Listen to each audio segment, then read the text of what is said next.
ایک جنازہ ہو گیا، اللہ کے رسول تشریف لے گئے، ابھی لہر تیار ہونے میں دیر تھی، حضور بیٹھ گئے اور آپ نے لمبا خطبہ دیا، کسی دن وہ بھی بیان کروں گا، بڑا ابن اعظم رضی اللہ عنہ۔ حضور نے فرمایا جب موت کا وقت آتا ہے اس وقت فرشتوں کی ایک پوری گارد آتی ہے۔ ہم لوگ سمجھتے ہیں ایک ہی ملک الموت ہے، روحیں قبض کرتا، اس سے آگے لوگوں نے پھر ایک ردہ رکھ لیا کہ جب ایک ملک الموت ساری زمین پر اتنے جہان پر گھومتا اور سب کی جانیں نکالتا تو حضور اگر حاضر ناظر ہو جائیں پھر کیا؟ یہ ہمارے دوست کہتے ہیں یہ بات ہی غلط ہے۔ ایک ملک الموت کب جانے قبض کرتا، بے شمار فرشتے ہیں اس کے مدد، وہ انچارج ہے محکمے کا، اس کے تحت تتوفاہم الملائکہ، بے شمار فرشتے۔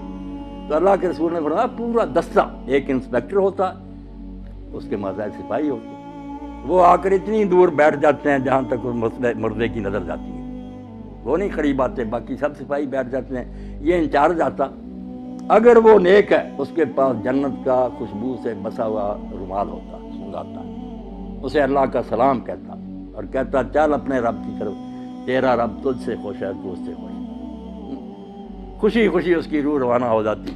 برا جو ہے نا ڈراؤنی شکلیں، جیسے ہتھکڑیاں ہوتی ہیں پولیس کے پاس، جو برا مردہ اس کے لیے جو فرشتے ہی آتے ہیں نا، اس سے اسے پتہ چل جاتا کہ میرا انجام اب کیسا۔ مسکراتے چہروں کی بجائے ڈراؤنی شکلیں، بدبودار رومال، غضب آلود نگاہیں، وہ چھپتی پھرتی پھر روح نکالتے مار مار، اور اسی وقت جب وہ رومال میں اس کو لپیٹتا دوسرے سپاہی آگے آ جاتے ہیں، اس سے وہ وصول کر لیتے ہیں، نیک روح سے لے کر جاتے ہیں۔ اللہ کے رسول صلی اللہ علیہ وسلم جہاں جہاں سے گزر